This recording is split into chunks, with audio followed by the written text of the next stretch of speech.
Welcome to the deep dive. Today, we're really narrowing our focus, cutting through all the noise to look at one specific high-value opportunity. That's right. We're talking about the Miami-Dade College Legislative Internship Program, Huh? MDCLIP, specifically for the spring 2026 session. Yeah, and if you're even thinking about a future in policy, government, anything like that, this is one you need to know about. Our goal here isn't just, reading off a list. We want to give you a real deep understanding of what this program asks for, what it actually gives you back. And why that application window is, frankly, a sprint. You Right. absolutely need to be ready for it now. Exactly. We're pulling out the core requirements, the actual benefits, and looking at what kind of edge you'll need to land one of these spots. Okay, so let's frame the core experience first. What is this program, really? It's built entirely around the 60-day Florida State Legislative session. That's the heart of it. Right. So you're not just getting credits in a classroom. Not at all. You're actually in Tallahassee. You're embedded there, working side by side with a Florida State senator or representative. Think of it as applied civics. You're watching bills become law, seeing how constituent services, the real day-to-day work of government, actually happen. #tag the experience and the value proposition. That difference between theory and practice seems huge here. We talk about legislation in class, but seeing it unfold in a really fast 60-day session, that must be a completely different kind of education. Oh, absolutely. So what's the value of doing this at the state level compared to, say, a typical DC internship for a federal representative? That's a great question. The scale and the immediacy are quite different. A federal internship, you might be dealing with more abstract, long-term policy debates, big picture stuff.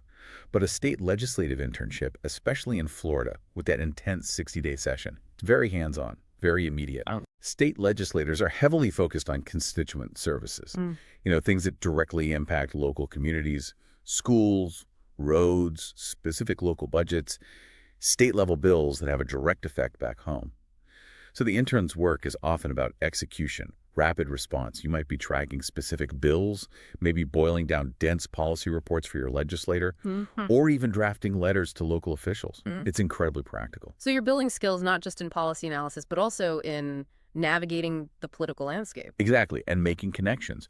Really crucial professional connections within Florida's political world. Those are very valuable, very specific to the state. It sounds like a steep learning curve. That 60-day time frame isn't like a relaxed semester abroad. It's the actual pressure cooker.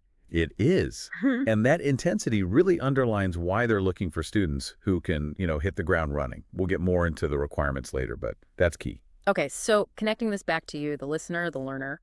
Right. For you, this structure means you're getting a really dense learning experience. You see things from multiple angles: budgeting, drafting policy, the negotiations that happen behind the scenes. You're not just reading about state government, you're actually part of its function. It's that practical, applied knowledge that can really shift how you view public service. And it definitely gives you a professional leg up. I mean, a strong recommendation from a state senator or representative, that carries weight in Florida no matter what field you go into. Absolutely. Law, business, nonprofits, government itself. But let's be real for a second. Experience is great, but you also need to, live. Experience alone doesn't cover rent or food. #tag compensation and academic credit, the key benefits.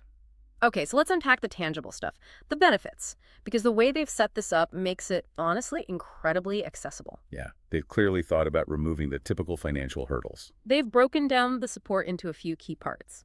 Let's start with the logistics, the stuff that often stops students from taking internships far from home. Right, the cost of living. This program tackles that head on.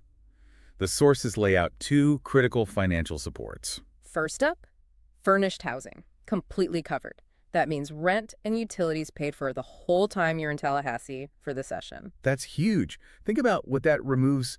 Probably the single biggest expense for a student doing something like this away from Miami. Totally. Rent and utilities in a capital city, especially during the legislative session when short-term housing is probably competitive, taking that off the table is massive. It really is. It broadens the pool of who can realistically apply.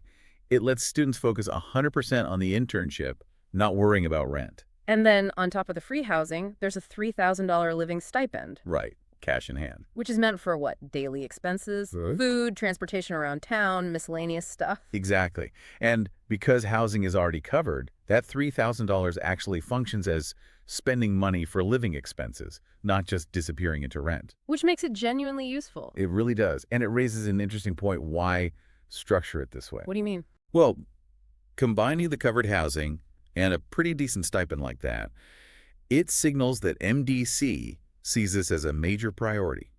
They're investing significantly to make sure the students they pick can fully commit without needing a side job. That makes sense. Okay, so beyond the money, what about the academic side? Also pretty substantial. You automatically earn 6 internship credits. That's sort of the baseline you'd expect for something this intensive. Okay, 6 credits. But, and this is the really appealing part, you can potentially add more credits, up to 6 additional credits, through things like approved independent study projects or maybe online courses you take concurrently. Wait, so you could potentially earn up to 12 college credits in total? Potentially, yes. A full semester's worth of credits, essentially. While getting paid, living in free housing, and gaining this incredible legislative experience. It's a very compelling package. It lets you stay on track academically while getting experience that could genuinely define your career path. It's a true win-win. Hashtag eligibility requirements. All right, the benefits are clear. Covered housing, stipend, tons of credits, amazing experience. But these spots are obviously going to be competitive. Highly competitive, yes. So now we need to talk about the gatekeepers. Who actually qualifies? Let's walk through the prerequisites they list. Knowing these helps you figure out right away if you're in the ballpark. Okay, there are 5 main ones, and they really screen for commitment, academic ability, and just general readiness for a professional setting. Right. First one, simple enough. You have to be a full-time MDC student. That's non-negotiable. Requirement number 1. Number 2, academics. Minimum 3.25 GPA. Minimum 3.25. And it's worth pointing out, in a competitive pool like this, the minimum is often just the floor. The average GPA of successful applicants might be, quite a bit higher. Good point. It sets a clear bar for academic achievement, which probably translates to the research and writing skills they need on the job. Definitely. They need people who can handle complex information quickly and accurately. Okay. Third requirement relates to how far along you are in your studies. You need 30 or more credit hours completed, but they prefer you have 60 credit hours. Why that preference for 60? That suggests they're looking for students who are, deeper into their coursework. Yeah. Probably past the basic requirements, maybe into more specialized classes in political science or related fields. So more academic maturity? Yeah, maturity, probably better time management skills shown over time, and just a stronger academic base to handle the deep dive into policy work. Makes sense. Okay, fourth requirement, age. You have to be 20 years old or older when the program actually starts. Right, not 18 or 19, specifically 20 plus. Why do you think they set that specific age? I think it's intentional. It likely points towards wanting a certain level of, let's say, life experience or professional maturity. Working in a legislative office, especially during the busy session, you're dealing with potentially sensitive stuff, maybe interacting with lobbyists, important officials.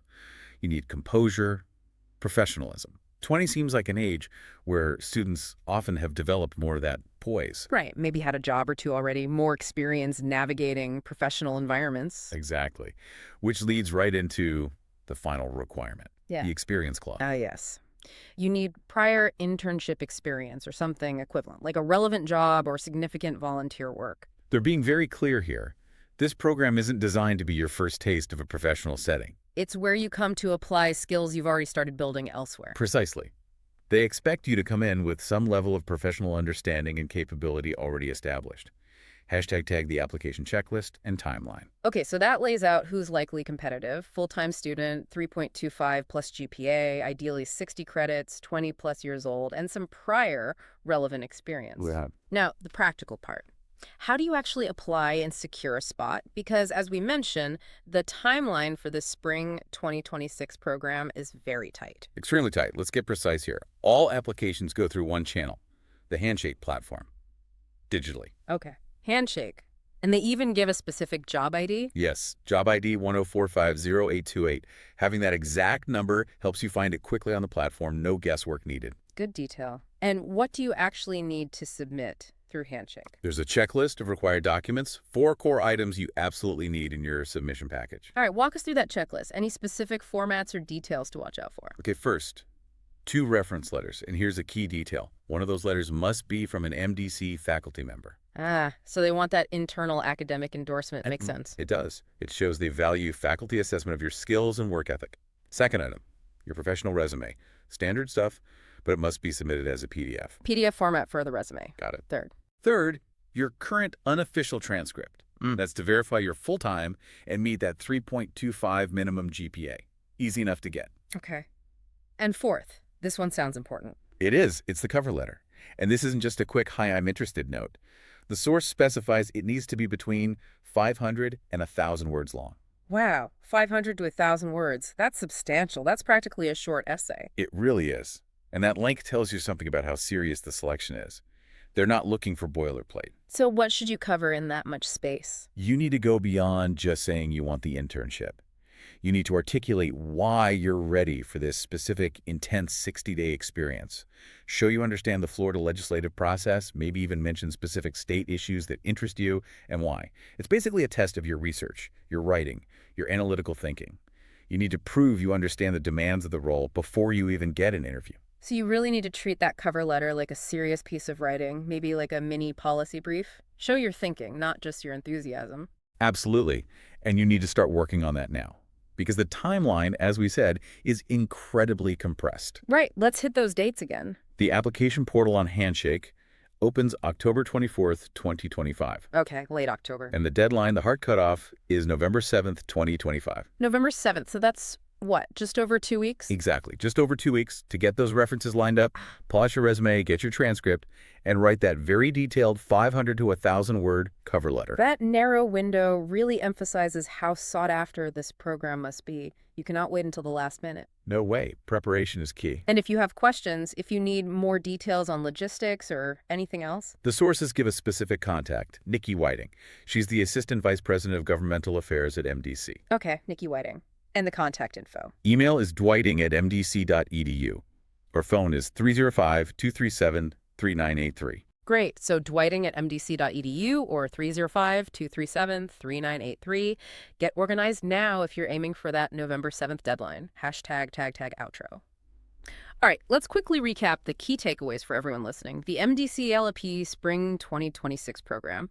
It's a unique chance to work in Tallahassee during the legislative session. Right. You get compensated covered housing, a $3,000 stipend, plus potentially up to 12 college credits. What you need to qualify: full-time MDC student, 3.25 GPA minimum, 30-plus credits, 60 preferred, 20 or older, and crucially, some prior internship or equivalent experience. And that application requires serious effort. 2 references, one from MDC faculty, PDF resume, transcript, and that's a substantial 500 to 1,000-word cover letter. All submitted via Handshake between October 24th and the hard deadline of November 7th, 2025. Very tight window. Okay, so we've laid out the facts, the requirements, the benefits, but we want to leave you with something to think about, especially as you maybe start drafting that cover letter. Considering this is a 60-day legislative sprint, high pressure, immediate results expected. Think about this. How might seeing policy get hammered out firsthand by state legislators who deal directly with local constituent problems change your view of their job compared to, say, a federal lawmaker dealing with broader national issues? Interesting angle. And building on that, if you were assigned to a state representative or senator, what specific questions would you ask them about the sheer logistics of governing a state as big, complex, and diverse as Florida, especially within that compressed time frame? That's a great thought exercise. Really gets you thinking about the practical realities beyond just the policy debates. Use this deep dive, this analysis, to shape your application strategy. Hopefully this information helps you make a really informed decision about whether this incredible opportunity is right for you. And it helps you prepare effectively if you decide to go for it. That's all for this deep dive. Good luck to potential applicants.